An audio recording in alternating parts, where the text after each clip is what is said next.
సొంత ఇల్లు ప్రతి సామాన్యుడి కల. కానీ ఆ కలను నెరవేర్చుకునే తొందరలో మీరు మీ జీవితాన్ని తాకట్టు పెడుతున్నారా?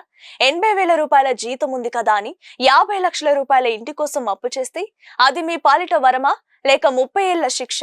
చాలా మంది చేసే పొరపాటు ఏంటంటే చేతిలో 10 లక్షల రూపాయలు ఉండగానే మరో 40 లక్షల రూపాయలు అప్పు చేసి 50 లక్షల రూపాయల ఇంటిని కొనేస్తారు.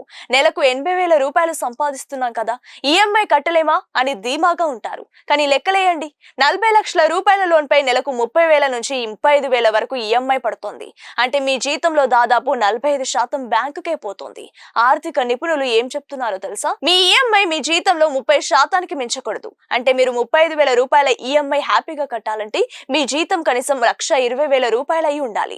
లేదంటే 25 ఏళ్ల పాటు మీరు కేవలం బ్యాంకు కోసం పనిచేస్తున్నట్లే లెక్క.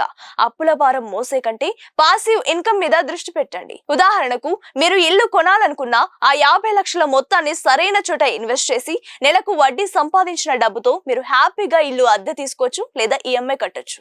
ఇలాంటి బిజినెస్ అప్డేట్స్ కోసం మన కొలుగురి టీవీని సబ్స్క్రైబ్ చేయండి.